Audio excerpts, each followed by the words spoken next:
Hi Sam. That was a pretty action-packed day. Where do you reckon you guys stand at the end of that?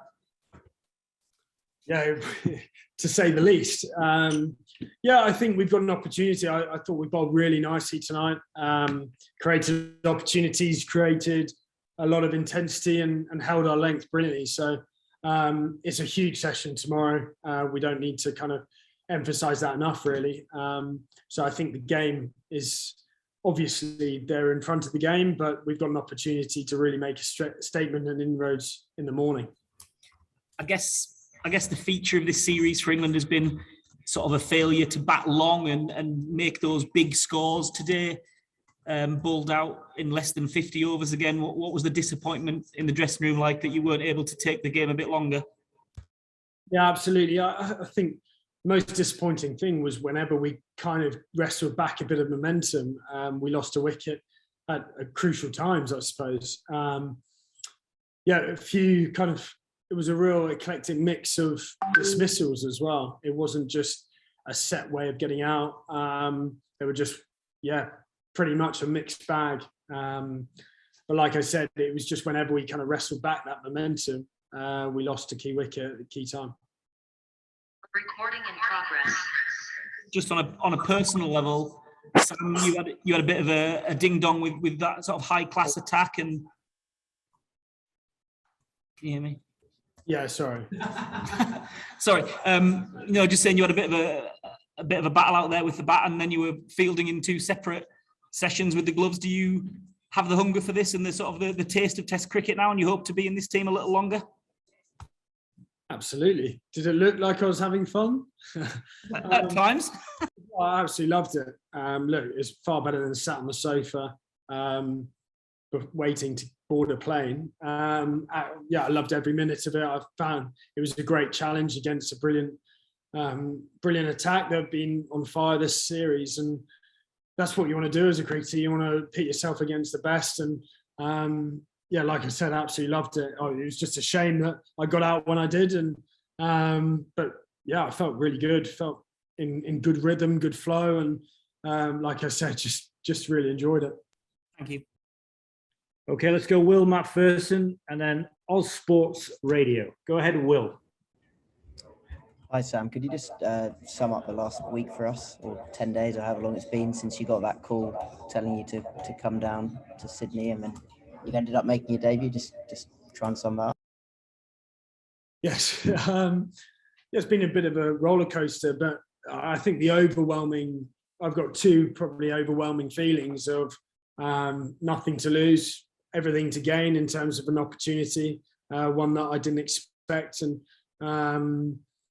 loving every minute of it. And also, I haven't obviously kind of gone through all the messages, but just really appreciative of all the support I've got, all the messages that I've got through, and kind of the love shown has kind of blown me away, I suppose. So, on those kind of two different counts, it's been amazing and probably hasn't quite sunk in. I've been able to enjoy it a lot more as well than I probably have done previously when I played for England. At sometimes I felt under so much pressure to perform and so much pressure to take an opportunity. I've probably not enjoyed it as much as I could. Kind of worried about whether I'll be picked for the next game or the next squad. This I just saw as a kind of free hit. Saw it as a great opportunity to really make a statement. I'm disappointed I didn't go on, but like I said, I absolutely loved it. When you come into a team that are 3-0 down in this series, what's your sort of aim on a team level, not just personally? What did you try and bring? Of course, positivity and energy is something that comes kind of naturally to me. And look, with the Test Championship, there's not a dead rubber. There's a lot to play for a lot of individuals in this side and in the squad. So, you're playing in a Ashes Test match. Yes, the result of the series hasn't gone to plan, but everyone should have a reason to get up for it and really be motivated to put in a performance. And we are. Everyone to a man is. It's just I've tried to, maybe the guys who need a bit of a kind of arm around the shoulder, I know a lot of the guys really well, and kind of help those guys through, and offer that positivity and maybe a little bit of experience as well around the group. So yeah, I'll continue to kind of be myself and offer that and keep driving the lads on in the field. I think that intensity in the field is something that's really really important to me, actually, and it kind of sets us up as a team. Cheers, Will. Let's go Andrew Miller from Cricket Info. Hi, Sam. Well played. Just wondered if you heard Tom Harrison was talking on the radio today about the idea of asking for young England players to go over and play in the Sheffield Shield. And obviously, you're one of the huge contingent of England players in the Big Bash at the moment, and you obviously play alongside Australians coming over to county cricket. I mean, just wondered what the benefits would be for players to get over and get that sort of experience. Yeah, as you mentioned, I've benefited from playing in various different tournaments, very various different environments as well. And I know it kind of, people think it gets over-egged a lot, but the lessons you learn from different cultures, playing different styles of cricket, the mentality around it, absolutely it benefits any young player. I think also, I mean, one of the best things I ever did was play club cricket over here for Penrith with Pat Cummins. He gave me a bit of shit. He sent me a message this morning and a scorecard of when we played together at Sutherland Cricket Club. I got a duck, he got 100, and reminded that to me this morning. But that experience was brilliant. Coming over here, again, that different mentality, conditions-wise, and you learn your game, you learn your craft, and that wasn't even obviously at the professional level.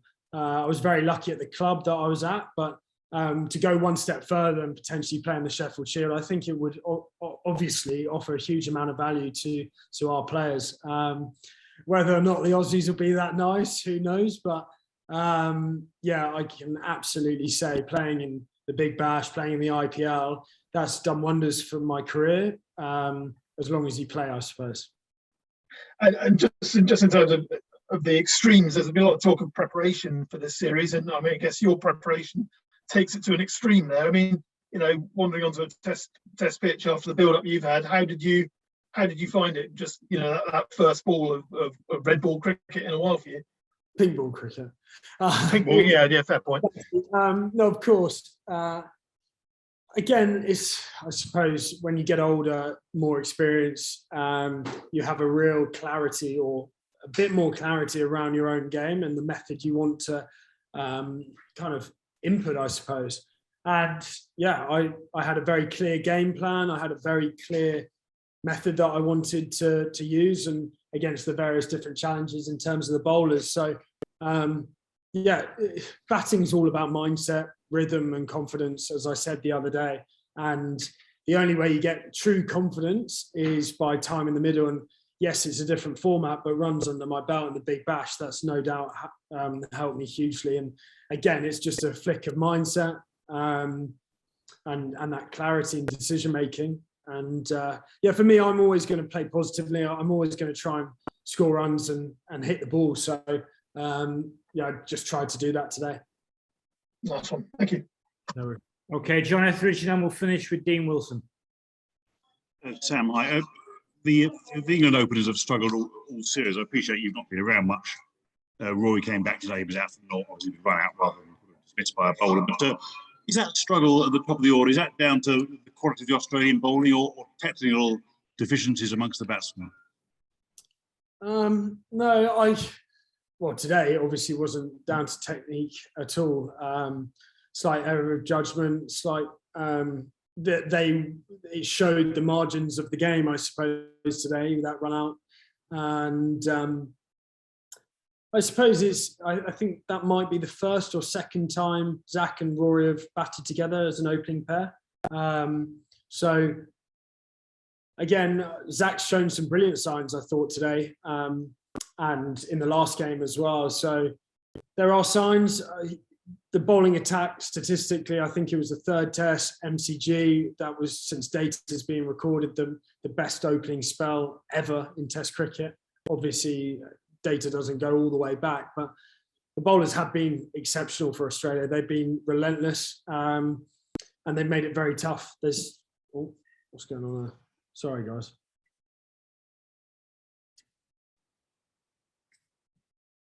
Can you hear us? Yep. Yes. Sorry, I went off there. Apologies. Good job. Sorry, where was I? Yeah, so I think it's been a combination, a huge amount down to the Australians being brilliant with the ball. There's no doubt about that. Yeah, it's a brutal game, cricket, isn't it? The margins are so small. And yeah, I suppose that's been the difference in this series. They've just been on top of us. Simple as that, really. And Dean, last one, please.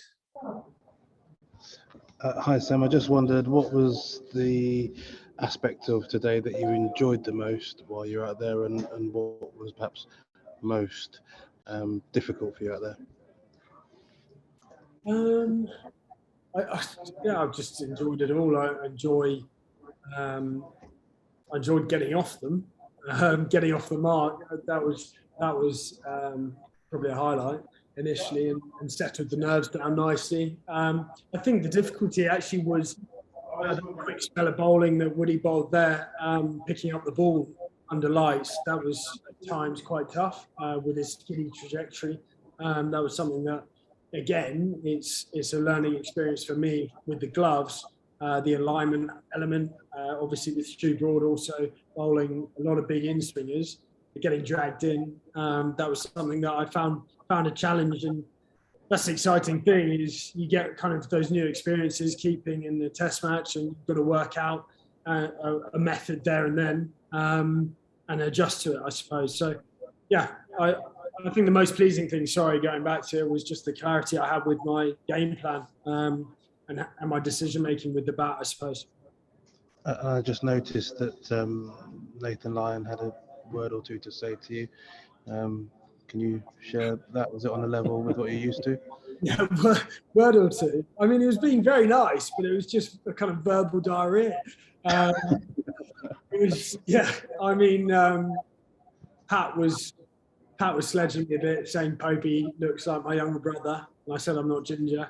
Apart from that, it was all pretty harmless, but it was just good fun. I know obviously a lot of these guys really well. And yeah, it's great to be in a contest. For me as an individual, really enjoyed it. Great, thanks. Cheers, guys. Cheers. Thanks, everyone.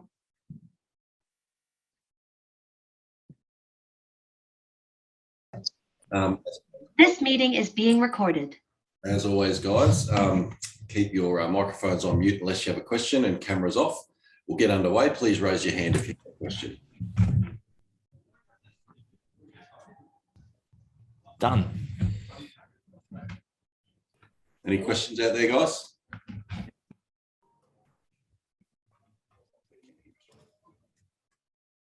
Here we go. Dan Jonny. Oh, g'day, Pat. How did you assess that day's play, and do you feel the conditions were pretty? I know you went batting out there tonight, but do you feel they were pretty difficult to bat on? Obviously, you lost a few quick wickets there. But do you think the conditions were pretty tricky? Yeah, certainly. I think bowling him out for 180 odd was a was a really good result. The pitch seemed around a little bit, but I thought we bowled really well.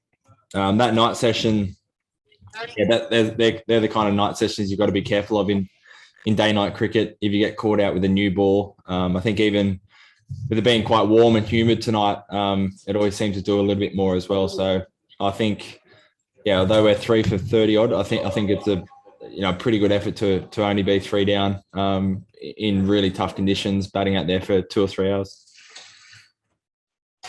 Ben Horn. Hey Pat, was that a pretty big effort from Scott to get through there? Facing 25 odd balls to get through to stumps. Yeah, huge from Scotty. He was ready to go from about half an hour, maybe just a little bit more than that. And it was fantastic. Even got a few singles off the last ball of the over. So huge effort for him. Solid defence. Wore a couple on his hands. Yeah, brilliant. Hopefully, his hard work, the batters can cash in tomorrow when normally the wicket's a little bit easier during the day. Malcolm. Pat, do you have any sort of idea, given what the pitch is doing, of what sort of score you'd be comfortable with, or what sort of lead you'd be comfortable with? I mean, there's plenty of time left in the day, in the match, so as many as we can would be nice. I'd love to get close to 300 at least. I've said a few times you can have pink ball sessions where it's like that and you feel like you're going to get a wicket every ball. There's also other times where the ball can get soft and you feel like you're a million miles away from getting a wicket. So there's always just a few more unknowns. As many runs as we can get, the better. And even timing the new ball, we can have a hard ball under lights. It's always a good thing. Alex Malcolm. Well bowled, Pat. That was the longest innings I think that you've had where Nathan hasn't bowled. And I was just wondering how much of an advantage it is having now both Scott and Cameron to be able to not only contain and hit lengths relentlessly and drive the scoring up, but also to create pressure and be taking wickets as well. How much of an advantage is that for you as a captain to give you so many options from both ends? It's huge. I just felt like, especially in cool conditions, and we could just have two quicks operating and then literally just switch both ends and the next two quicks operate. And it's just a real luxury at the moment. Everyone's bowling so well. Nathan Lyon, I'm sure would have done a great job. He's, been fantastic this series, and to not even need him, it's a sign that we're in a really good place. Again, I think everyone bowled around kind of between 10 and 15 overs. So hopefully we've got some fresh legs going into the second inning as well. But, Scotty's been obviously fantastic, but Greenie is an all-rounder. He's a genuine fourth quick, keeps it tight, takes big wickets. Rob Forsyth. Did you get the sense with Steve early on that he was in the zone and just how desperate will he be to go on with it tomorrow? It's not often Steve misses out twice in a test match. He just loves batting, doesn't he? That was bloody tough conditions out there. There were some balls seeming an absolute mile, but again, showed why he's right up there as the best in the world. I'm sure he's ready to go tomorrow.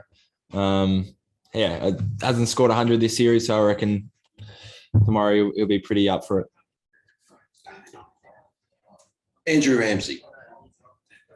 Okay, Pat. Obviously, the pink ball stuff makes it different and fair bit of grass on that pitch, but it has sort of flattened out in Shield matches in years gone by. Do you think that's a risk in this game? Is it always going to be tricky to bat on throughout?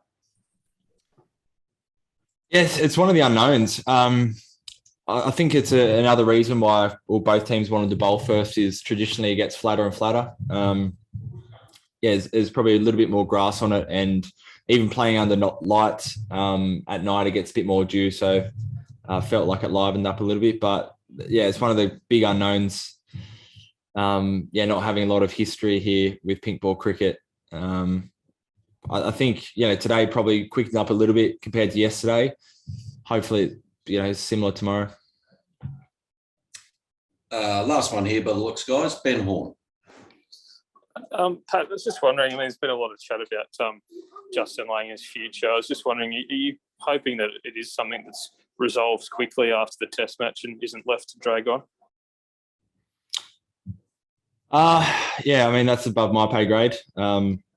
So I'll wait and see. I think it'd be nice to have clarity for everyone, but he's been doing a fantastic job. We absolutely love Jo. He's been really great, through the World Cup and the Ashes.